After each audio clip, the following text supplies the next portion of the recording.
Alors, la F1 ne s'inquiète pas de l'escalade entre Hamilton et Verstappen. Tu m'étonnes qu'ils s'en inquiètent pas, ils vont se frotter les mains.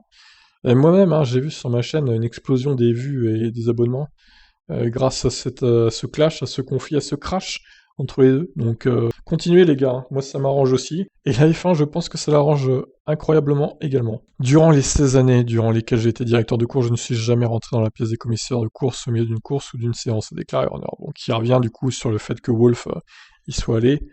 Je suis donc allé soulever le fait qu'aucun de nous ne devrait être là, et qu'il n'était pas approprié pour quiconque d'interférer alors que le processus de prise de décision est en cours. Il y a également détaillé dans le code sportif que ce n'est pas acceptable, et je suis maintenant heureux de voir que la FIA a clarifié le fait que ce genre de lobbying ne sera pas toléré à l'avenir.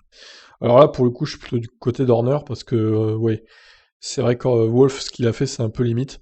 Ça peut clairement interférer dans la décision des commissaires, donc c'est pas très très bien ce qu'il a fait quand même. Donc ne plus refaire ça à l'avenir, donc c'est écrit dans les règles. Pour une fois, je suis du côté de Christian Horner et de Red Bull.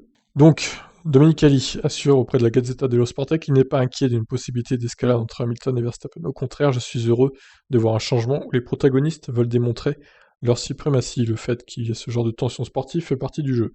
Nous parlons d'équipes et de pilotes qui sont capables de gérer de fortes émotions. Et bien sûr, j'espère qu'il y aura des courses très disputées jusqu'au dernier virage, mais que de tels épisodes ne se reproduiront plus.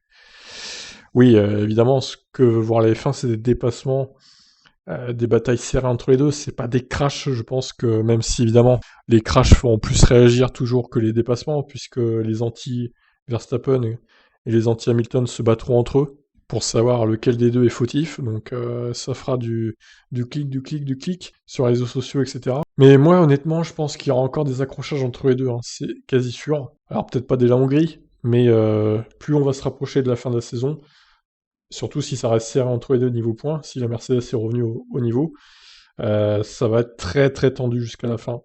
Donc j'ai hâte de voir comment tout ça va se finir. Ça promet pour la suite. Je vous laisse réagir. Ciao.